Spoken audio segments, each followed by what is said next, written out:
Good afternoon, everyone, and welcome. My name is Stacy Deck. I'm the Director of Undergraduate Education in the School of Social Work at Spalding University, and I have the privilege of chairing the Metropolitan Housing Coalition Board of Directors. It is my pleasure to welcome you to the release of the 2020-21 State of Metropolitan Housing Report. Although we wish we could be with you in person for this event, we are happy to be able to share this important data with you virtually. And we invite you to stop by the Norton Commons Sports and Learning Center tomorrow between 12 and 2 p.m., where we will be safely distributing copies of the report to anyone who wants one. You can drive by and pick up copies for yourself, your friends, your students, your council members, your neighbors, or whomever you think wants or needs to learn more about this critical issue of housing justice in Louisville. Before we get started today, here are some housekeeping details. If you are in need of ASL interpretation, you should see an interpreter in one of the squares on the right side of your screen. Click the 3 dots on her screen and then click Pin to enlarge her image. Also, if you have questions or comments during the presentation, please use the chat box, which can be accessed via the control panel at the bottom of your screen. And thank you to Mary Grissom for being the first person to post a comment. I would like to acknowledge all the other MHC board members who are in attendance today, as well as any elected officials who are here. We are so happy that all of you are present to learn more about the critical role that safe and affordable housing plays in our citizens' well-being. I also want to say a special thank you to the sponsors that have made this report possible, especially in this time of very tight funding. Delta Dental, the Geens Foundation, PNC Bank, and Russell, A Place of Promise. We deeply appreciate your generosity and support. As many of you know, Metropolitan Housing Coalition facilitates research-based advocacy for fair and affordable housing. I am proud to say that this is the 18th State of Metropolitan Housing Report, our premier research publication. I bet many of you have used the critical data from these reports. Over the years, our unique partnership with the University of Louisville has provided incredible research that has been used to further key housing initiatives in this community. Yet, as this year's report illustrates, there is still much more to do.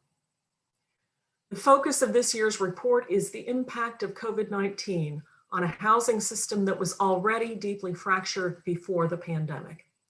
To get us started, we are so pleased to introduce Dr. Brandy Kelly-Pryor, who is the Director of Strategy Advancement at Humana, as well as a valued MHC board member. She will share with us some insights regarding the critical relationship between health and housing, a relationship which has been underscored over the past year as we have dealt with the worldwide pandemic. Thank you, Dr. Kelly-Pryor, for being here, and I will turn the floor over to you. Thank you, Stacy. I am so honored to be on your board for Metropolitan Housing Coalition, and really honored to be able to think about all of us coming together this year around the State of Metropolitan Housing Report, as it has a focus specifically on COVID-19 and the struggle to stay healthy in Louisville, Kentucky. When I think back, it's been 35 years since the first International Conference on Health Promotion. That conference was held in Ottawa, and nations and individuals came together from all over the world to talk about what is needed for health in our communities. 35 years ago, it was determined that shelter and housing was absolutely integral to the health and the well-being of individuals in our community. So it's no surprise that when COVID-19 hit our community, a pandemic that came to the world and did not discriminate against who could be infected with the virus, that we were having conversations about how people were disproportionately impacted by the virus due to their housing quality, their housing affordability, and their ability to shelter in place. You know, we knew it was my pleasure to be able to lead the Center for Health Equity for a few years here in Louisville. And one of the very first people that approached me around my position of doing health and all of the social determinants that surround our health was Kathy Hinko. And Kathy was very critical, and she understood, not only as her role as the executive director for Metropolitan Housing Coalition, but also as a participant in this community, that we were not going to see a change in life expectancy. We were not going to see a change in the asthma, the lead poisoning, the heart disease in our community unless we addressed housing. And those are the things that we were working on prior to COVID-19. So one can definitely imagine with the multiplicity of issues that surrounded why someone needed a safe, affordable place to live, a place in which they could stay, even if their jobs were not intact, a place that they could rest from the chronic stress and fatigue of being in a pandemic. Why affordable housing is so critical to every aspect of our health and well-being, not just the health of individuals, but the health of our entire community. And it is going to take our entire community, from our academic partners, like we see here with the publication of this report, to our nonprofit and our coalitions, those who, like Metropolitan Housing Coalition, was standing behind Dr. Sarah Moyer and helping to uphold the mantle of housing in Healthy Louisville 2025 as a part of the strategy that this community is using to make a healthier community, a more equitable community. And it is going to take the role of governments and developers and those who are looking at land and the trust that we have in our different community organizations. So as you come today, thank you so much for being here. I want to, again, just reiterate support as a board member for Metropolitan Housing Coalition that you're here, but I want you to really think deeply today, not only about housing in the broadest sense that the Ottawa Charter presented 35 years ago of how critical shelter is for our health and well-being, but I want you to think about the nuances. I want you to think about the renters and the affordability of housing. And I want you to think about the ability to be able to rest your body. And where does that happen for you? And how does that rest come to be? And how that rest is connected to so much of our chronic diseases within our communities, and how critical that rest within a safe and affordable housing place is for not only your health, but the health of all of your neighbors around you. So in October of 2020, it was wonderful I talked about one Kathy who entered into my space when I was on as Center for Health Equity Director. And then in 2020, while we were right in the midst of a crisis, Kathy Kuhn joined as Executive Director of Metropolitan Housing Coalition. And she has been on a whirlwind since to make sure that we keep housing at the forefront of our community's eye, and making sure that we are all having a conversation about what it means to lift up not only the most vulnerable in our community, but to make sure that we are having conversations that normalize how important housing is for all of us to thrive. So I will turn it over to Kathy. We're so glad that you're on board, and thank you. Well, thank you so much, Dr. Kelly Pryor, for those really important and inspiring remarks. And thanks both to you and Dr. Deck for all that you do for MHC and for the entire community. I could not be more grateful for this incredible team of supporters and advocates that we have on the board of directors of MHC. And I am also so pleased to be sharing this very special State of Metropolitan Housing report with the community today.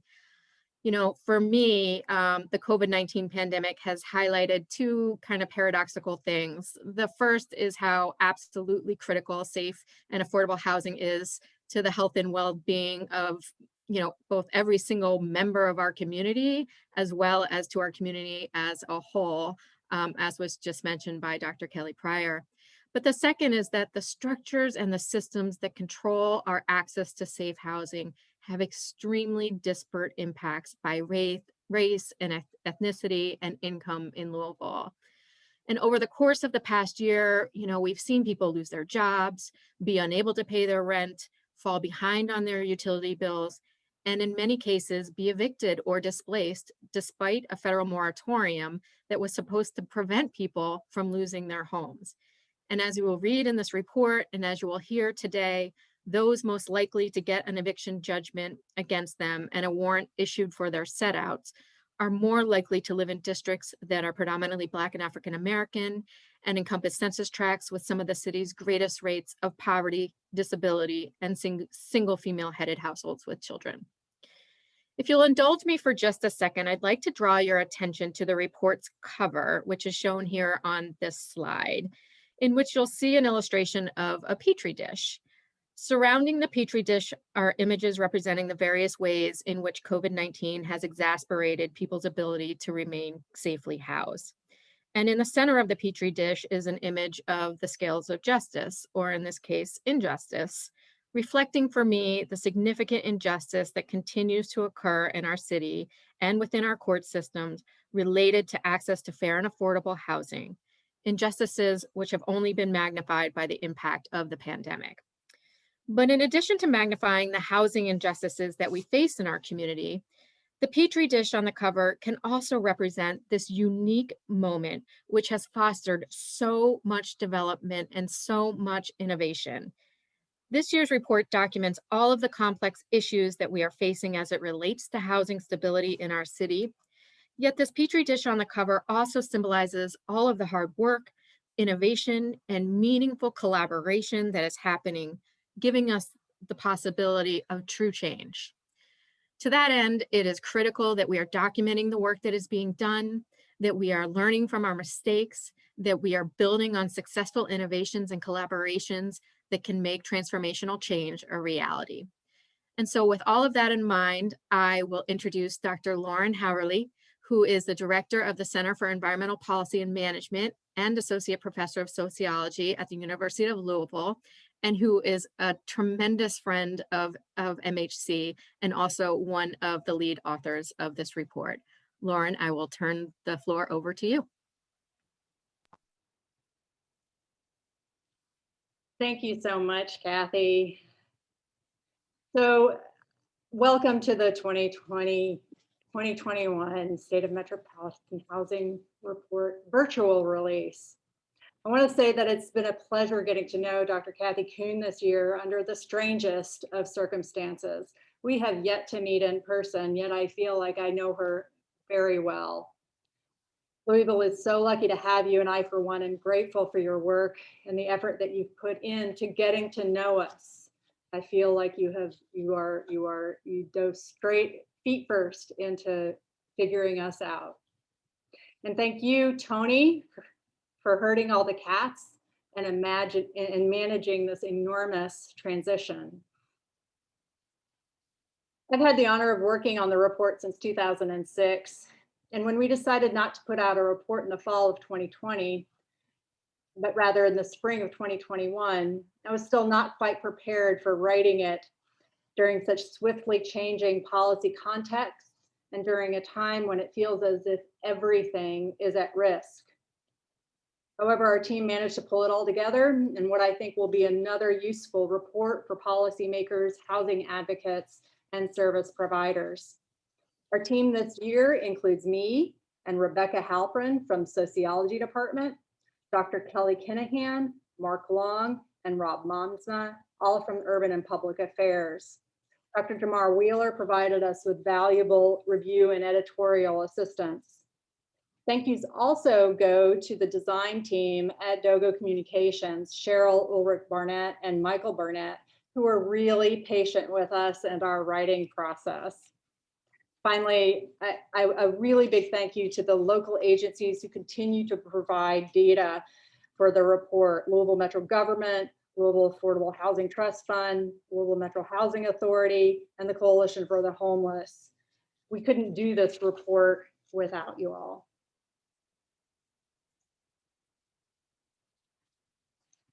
This year, we focus on the response of federal, state, and local policy makers and agencies' responses to housing insecurity during COVID-19.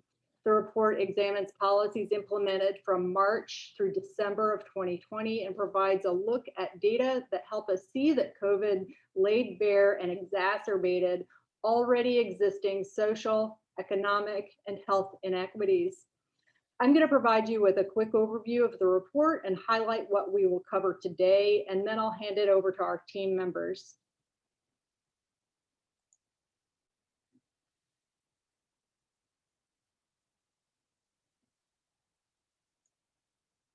So as you can see in the table of contents, so the first part of the report provides a summary of the federal, state, and local program and policy responses, and then moves into data summaries for evictions, foreclosures, unhoused populations, and residents at risk of utility disconnection. Much of this is not news, as our local housing advocates and our local news have done a pretty good job in recent days highlighting similar and related data that speak to the broken court system and growing housing insecurity in Louisville. We hope this additional information will be used to support growing calls for significant policy changes that make full access to safe, fair, and affordable housing a central outcome of policies. The second section of the report includes the measures that you are all more familiar with, but they're organized slightly differently this year as we begin to find different ways of documenting the state of metro housing.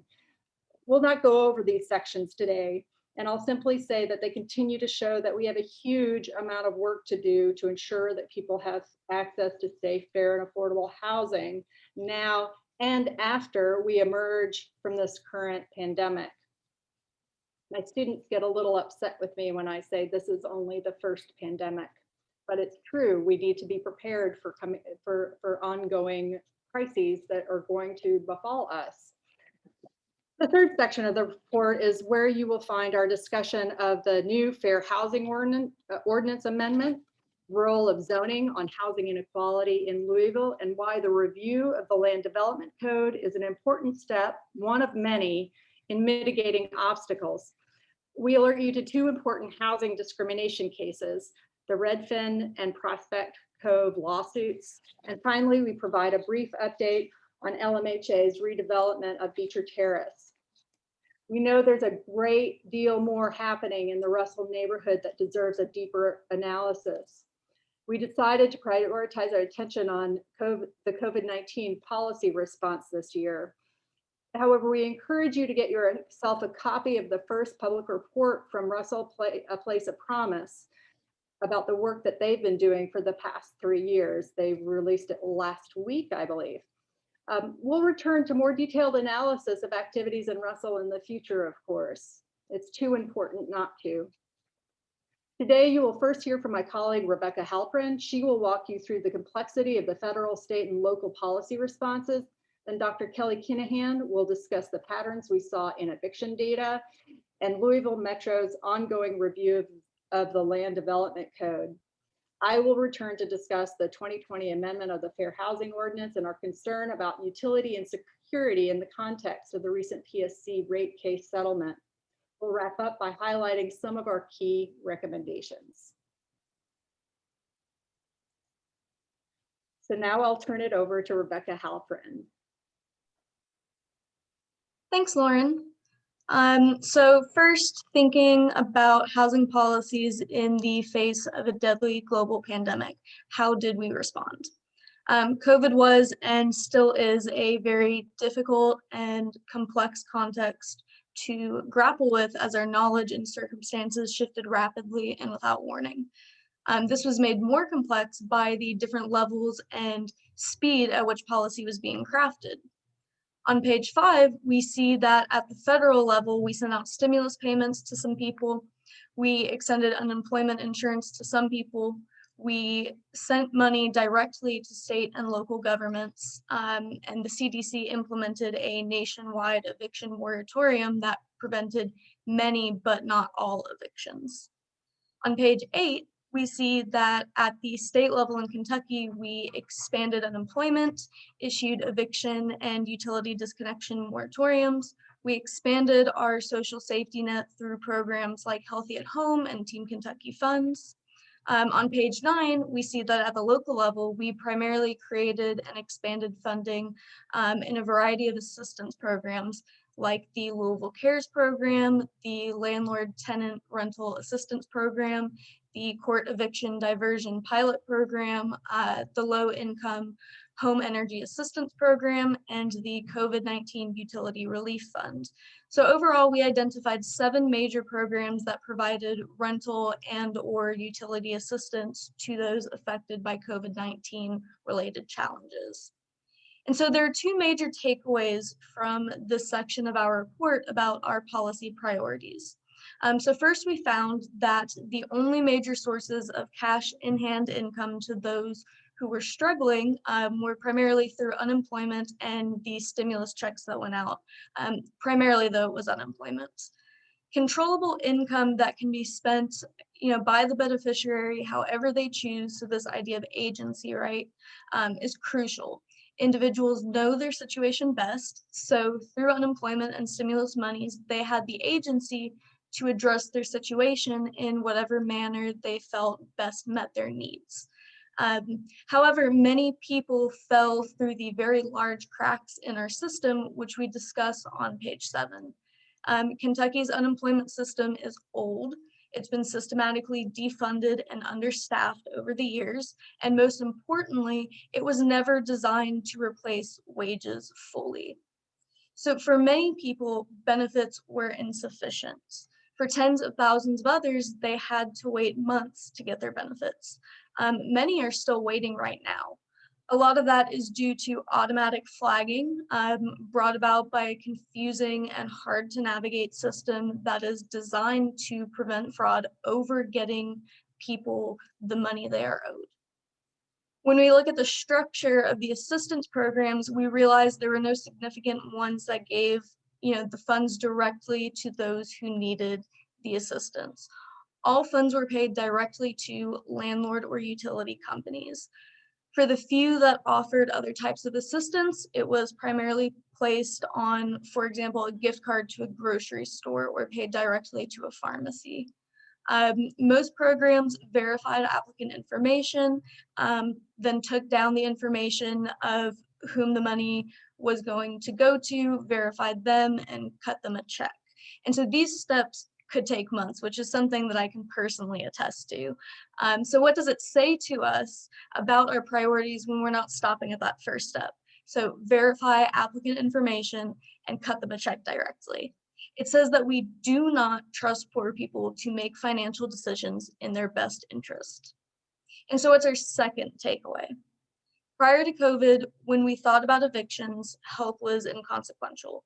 So landlord rights and contracts that had no provisions for the difficult and complex situations that people go through were more important than keeping an individual safe and healthy. COVID-19 has forced us to collectively acknowledge, first, how important it is to public health to keep people healthy, and 2, how crucial it is to health that people have adequate shelter, which includes utilities. And what we've seen is that when health truly becomes a policy priority, we are able to craft policy that prioritizes health over landlord rights. And so I'm talking about, of course, the eviction and utility disconnection moratoriums, which we mentioned throughout the first section of the report. The first eviction moratorium was implemented on March 25th of 2020 by Governor Beshear and was lifted on August 25th. The CDC then implemented an eviction moratorium for non-payment on September 4th, and that has not yet been lifted. On March 16th of 2020, PSC implemented a utility disconnection moratorium, and Governor Beshear also signed an executive order implementing a utility disconnection moratorium on May 8th, and that ended on November 6th. These policies are a shining example of the types of actions we have the capability of taking when these are our priorities. However, even these policies had cracks that people fell through, which Kelly will now discuss in greater detail. Thanks, Becca. So evictions are a critical component of housing insecurity for renters. And as Becca and the other speakers today have already highlighted, the context of the global pandemic and the need to stay healthy at home only heightened the urgency around policy changes to prevent evictions. So before I cover some of the key findings related to evictions that are within the report, I did want to start with just a few words about the data that we analyzed, including some of the important advancements and limitations of this data. So for the first time, we were able to analyze address level eviction data that was provided by the Administrative Office of the Courts. And this was part of a data sharing agreement between Louisville Metro government and the AOC. This represents an important advancement in the availability of local eviction data. As with any data set, there are limitations, and these are described more fully in the report on page 46. One in particular is that based on our analysis, the AOC data does not appear to be accurately capturing default judgments within their record keeping. And a default judgment occurs when a tenant doesn't appear in court for their eviction hearing.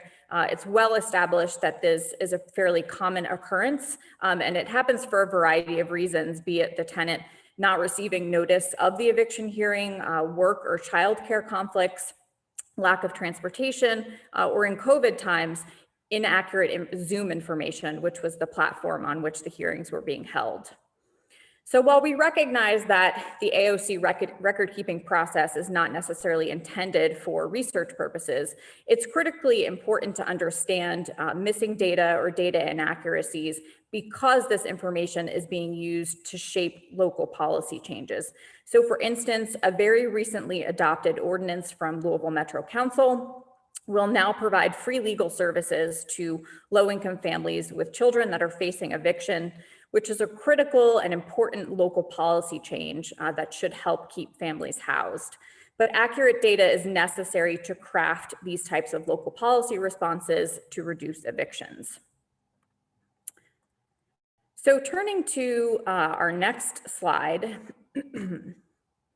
So sort of our top line takeaway here is that evictions did decline dramatically in 2020 compared to past years.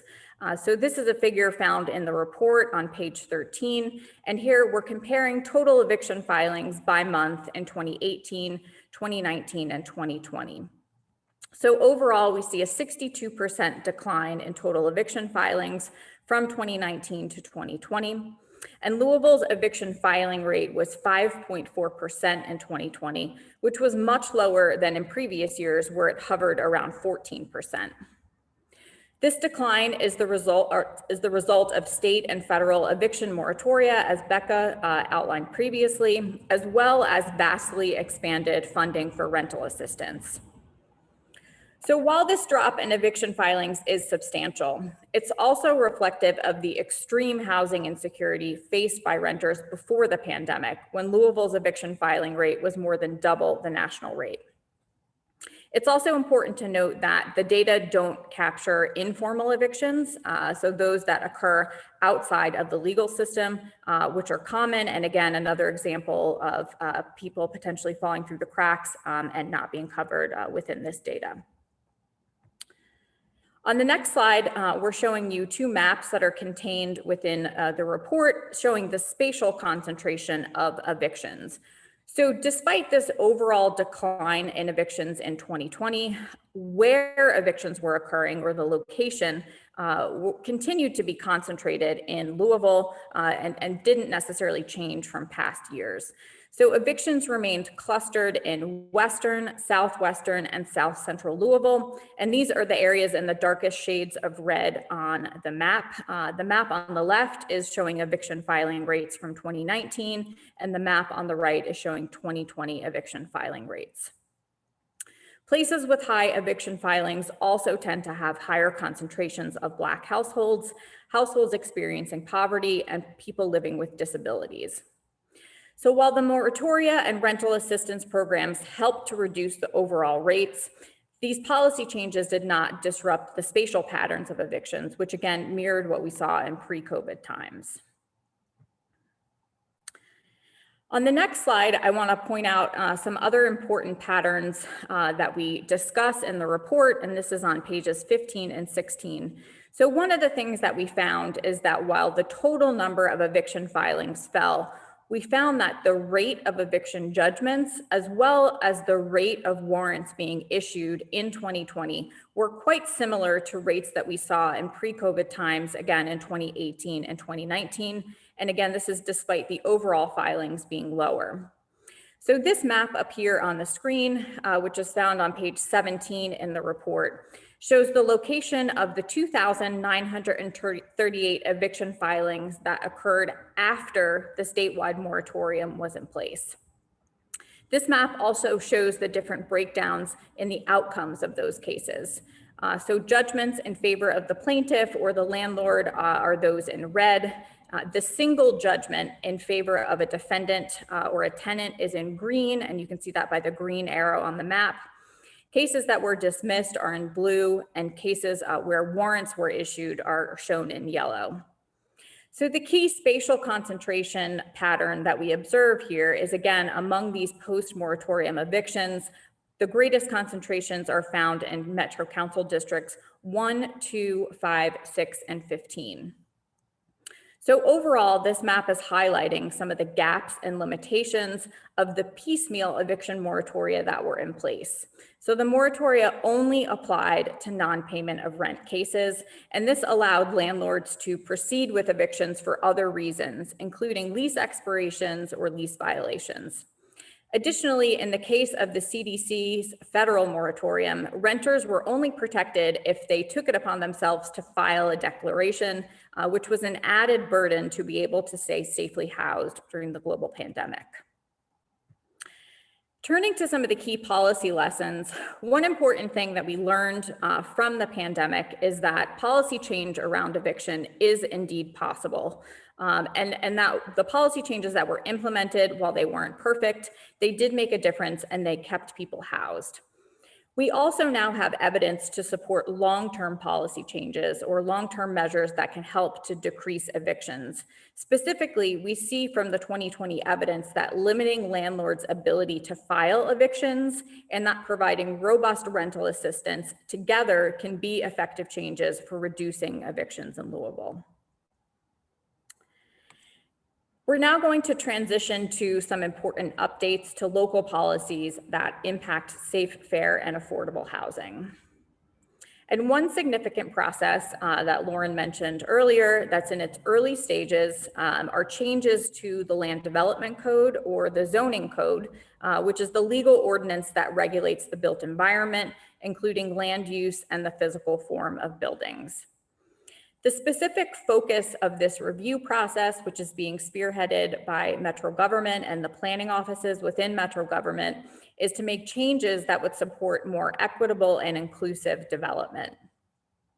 So this map up here on the screen, which can be found on page 41 in the report, shows one of the limitations to developing more affordable housing in Louisville and in many cities is that the vast majority of land is zoned for single-family residential use, which in Jefferson County is nearly 75% of all of the land or the areas that are shaded in yellow on the map. This is a barrier because it only permits single-family housing and doesn't allow other types of housing like duplexes, triplexes, or quadplexes, which tend to be more affordable. Some of the proposed changes to the Land Development Code would allow denser types of housing development in more places, which has the potential to increase housing affordability, in particular if those regulatory changes are combined with other tools that will ensure the affordability of new units. And this could go a really long way toward meeting some of the existing gaps in housing affordability here in Louisville. And I will turn it back to Lauren, who will continue with some other local policy updates. Thank you very much, Kelly.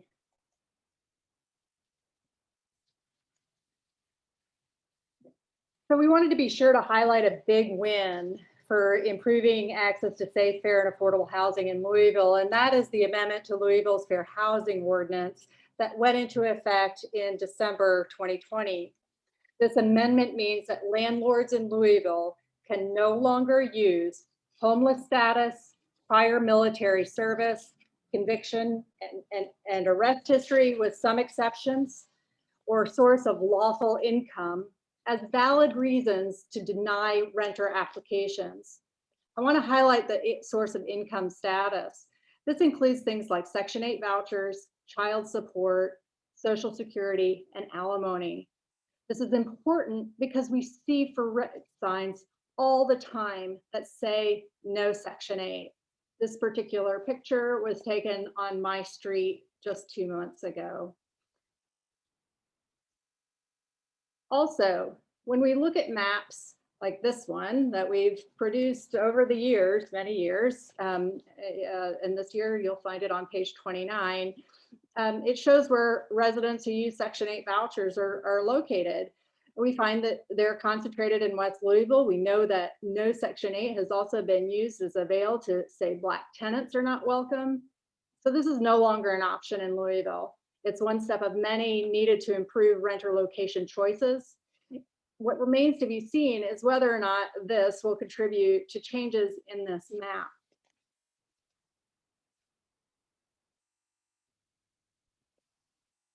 A second thing that we wanted to highlight is that so LG&E recently reached a settlement with PSC regarding the rate increases proposed for 2021. They were not successful in getting the full increase, nor were they successful in increasing the flat fee that they were proposing. Furthermore, LG&E can't seek increases for 4 years, and the settlement includes an increase in utility assistance for low-income housing. MHC and other organizations worked really hard in challenging LG&E in this case and their proposals.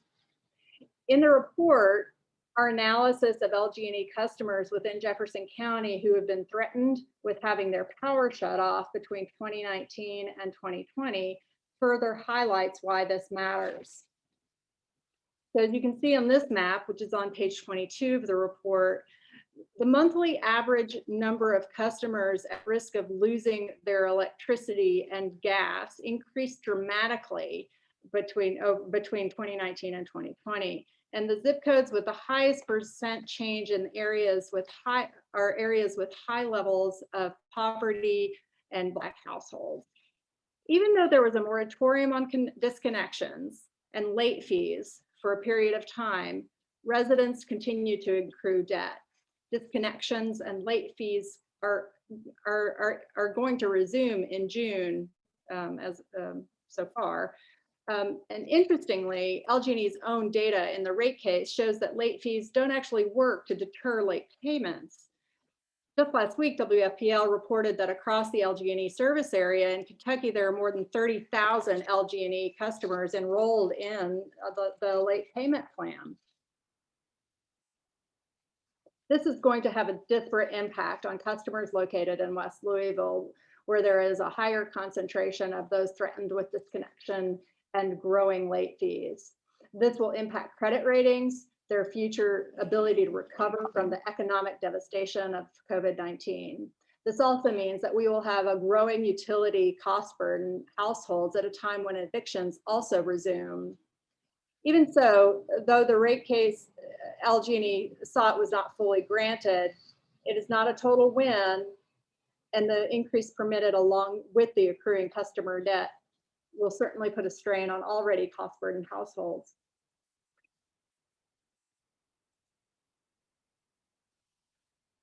So as usual, throughout the report, MHC offers recommendations for policy changes and paths towards improving access to safe, fair, and affordable housing. So this slide gives you a list of those recommendations. I ask you pay particular attention to those in turquoise as they address what we were highlighting today. Reducing regulatory barriers to funding is crucial. We saw this in how rental assistance and unemployment insurance was needlessly tied up in fraud mitigation and other processes that simply delayed getting cash into the hands of folks who need it most. Kelly Kinahan spoke about other recommendations around eviction during her presentation, and I want to reiterate how important it is that Louisville is making legal representation for tenants more accessible. But we can do more. We can put the burden of proof on landlords by implementing just cause eviction protection. We can protect tenants' rental history by offering eviction expungements, and we can improve how the courts document the outcome of eviction cases. Finally, we can stay on top of the land development code reform to ensure that it will allow more multi-unit rental housing to be built across the county and will support inclusionary zoning. This is just one of the many solutions that will move us towards meeting the need for 31,412 units documented in the housing needs assessment in 2019 to meet the needs of households earning 30% or less of the area median income, which in 2020 was $26,200 for a family of 4.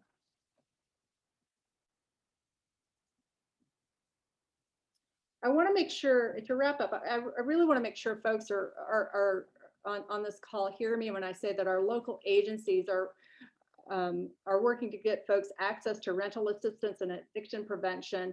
They've been working their butts off, right? They're working with outdated systems, staff who are already stretched too thin. And throughout 2020, they were working with a lack of clarity from federal agencies. So we've seen some improvement in that, given the shift in the federal administration. But I really want to, when we talked with folks over the course of writing the report, it was clear to us that we have a whole bunch of people working within this system that is broken and that are trying their best and to get resources in creative ways to folks who need it. So we also have residents who are worth the policy change. And we have residents who should be at the table or make a new table and have a voice in those decisions. We have an opportunity to implement lasting change during this time. It's like no other time. It's a time to take bold steps in improving our everyone's access to safe, fair, and affordable housing. Importantly, we need to continue to demand transparency in the data collection and record keeping of public information. The agencies that share data with us have always been very open with and helpful with getting data into our hands so that we can help track these changes over time. There are still gaps in how we get that information and difficulties that we face in having accurate information. So improving the steps to improve that access with the courts is a huge step. We need to make sure that the data that are being recorded are indeed accurate. And other places with utilities, for instance, we definitely need a better system to get data from them other than when they file rate cases.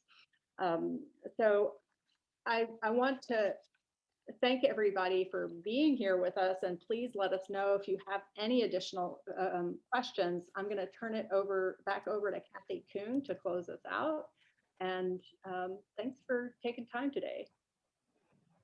Thank you so much to our friends from the University of Louisville for that great presentation, for the incredible work that you did for this report, for your long-standing partnership with MHC, and for your ongoing commitment to housing justice in Louisville. And I will just say that, you know, this presentation was so in-depth, but it also only scratched the surface of all of the really rich information and data that is available in this report. So I encourage everyone to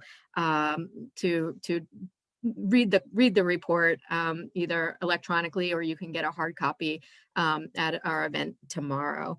So before we close the event today, again, I just want to invite any member of the community who has a question or maybe a comment that you'd like to ask the researchers or that you'd like to share with others. Please feel free to put that in the chat. If there are members of the, oops, sorry about that. If there are any members of the press here who has a question or comment that you'd like to ask the researchers, please, or myself, please feel free to reach out directly, and we'll be happy to to make that happen. And I've just put my information in the chat as well. So now, just to kind of wrap us up, we would like to give you some action items that you can do today to help ensure greater support for affordable housing in Louisville. So first, as was discussed a couple of times during the presentation, Louisville is in the process of making reforms to our land development code. While these reforms alone will not solve all of our housing needs, they are an important component in making sure that affordable housing can be built in all areas across our city, not just in areas that are already concentrated with multifamily and subsidized housing units. So as Kelly mentioned, we are in the very beginning stages of this process, and 6 relatively minor but very important recommendations have already been approved by the Planning Commission, and we hope will be voted on by Metro Council in the coming weeks. So I invite you to please contact your council member, let them know that it is important that our city is able to grow as our population grows, and that we allow for the creation of healthy and diverse neighborhoods where all citizens have an opportunity to thrive. This is an opportunity for our city to begin to reverse the racism that is embedded into our zoning laws. And we call upon our citizens and our council members to be courageous and forward-thinking in ensuring that these much needed changes are approved. Secondly, I want to reiterate that we are at a very unique point in our country's history in which we have the possibility to reverse the decades of disinvestment that we have seen in our housing stock, which has helped to create this dire situation that we are currently facing. At the federal level, we're seeing legislation being proposed that would finally reverse the trend of disinvestment and make significant investments in the production and rehabilitation of affordable housing in places across the country, including Louisville. We have a real opportunity to create a universal housing subsidy in which every person who qualifies for rental support would be able to access that support, instead of the system that we have right now, in which only 1 in 4 people in our city get access to the support that they need to keep a roof over their head. We have an opportunity to make a substantial investment in our public housing programs, helping to reverse the trend of decay and loss of critical units due to disinvestment. We have an opportunity to create new and substantial pathways to home ownership for low and middle income homebuyers. And finally, we have an opportunity to take a huge step forward in increasing the stock of affordable housing that we have in Louisville by investing dollars in the actual construction of new affordable housing units, something that is so needed. And as these funding opportunities present themselves, it's going to be critical that we hold our leaders accountable to ensuring that they are utilized in an equitable fashion, in a way that's going to strengthen those neighborhoods that have historically been forgotten and unfunded. It will be critical that we target these funds to those who are most vulnerable, and that we begin to fill this gap of the almost 32,000 units of housing that is needed in Louisville for those with the lowest incomes. So please read this report and utilize it to challenge your local, state, and federal leaders to create smart and compassionate policy that will ensure that all Louisville citizens have access to safe, fair, and affordable housing in every section of this beautiful city. And finally, as a reminder, if you want to have a hard copy of your report or a couple copies for your friends and your neighbors and your students and your colleagues, please drive by and pick one up in the parking lot of the Norton Healthcare Sports and Learning Center between 12 and 2, where you will see Tony and myself out there tomorrow with our tables and our tents and our banners. And we're really hoping to see a lot of faces there tomorrow to pick up the report, and which is free, by the way. So with that, I will see if we have, I do think we have a couple of questions for our researchers. One which came in earlier, which Kelly, I think is to you. It's related to the decline in evictions that you were talking about during your presentation. And the question is, has this eviction decline contributed to or brought to light the housing shortage that is now existing?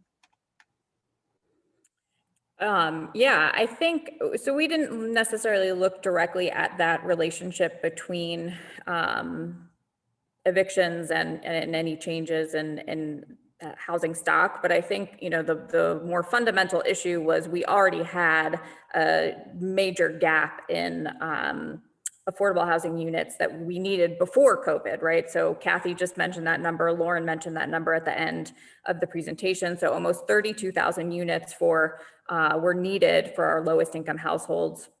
And I think that that's only going to be exacerbated by all of the other things that have happened in relationship to the global pandemic. So, you know, people being out of work and losing income flows. So the need for additional units that are affordable, particularly to our lowest income households, is only, I think, going to be exacerbated.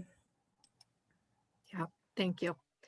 A couple of other questions regarding evictions that probably are for you, Kelly, but maybe Lauren has something to chime in as well. There were questions about, it's a really good question, about whether we think these evictions were permanently avoided or if there is a concern about a pent-up wave of evictions still to come. And then there's a follow-up question around the data from the AOC about filings so far in 2021 and whether that data is available. Sure. Yeah, I'll start with the second part of that question. So that data is, so part of that data sharing agreement that I mentioned towards the beginning, Metro government is, and the University of Louisville has signed on to this data sharing agreement. So we will be able to, we'll receive regular updates from the courts about evictions and about the data that they are collecting. We haven't looked at the 2021 data so far, but I would also point to the Root Cause Research Center as well, and their the Louisville Eviction Lab. They've done a lot of analysis around that data, so they would be another good source to turn to there. And then the concerns about sort of a pent-up wave of evictions, I agree that that's a good question. I think we saw a little bit of that in 2020 when the state moratorium was lifted. So some of those evictions that had been in the system since March, I think were heard towards the end of 2020. But I think absolutely there are continued concerns about what will happen once this federal CDC moratorium is lifted. Once, you know, if rental assistance doesn't continue to be funded. So all of those things are just going to, you know, combine to continue to create challenges for renter households, for low income households, for households that have been, you know, marginalized by systemic racism. And so I think all of those things, you know, could potentially come together. So I think, Kathy, just going back to some of your comments earlier, that this is really a moment for that we need to think about what those policy changes need to be. How do we build more affordable housing? How do we help keep people housed? Thank you so much. I think we are coming down to the end of our time today. And I want to really thank our research team so much for this incredible work that you have done here with this report. It's so important for our city, and we're so grateful to you and for your dedication. And thanks again to our sponsors, to our supporters, to our friends, and to our colleagues for being with us today, and for everything that all of you are doing to make Louisville a thriving, healthy community for all of our citizens. Again, if anyone has other questions that you would like to ask, please feel free to reach out to me directly. And if I can't answer them myself, then I will connect you to the researchers here who will be able to answer those questions for you. So thanks everyone for being here.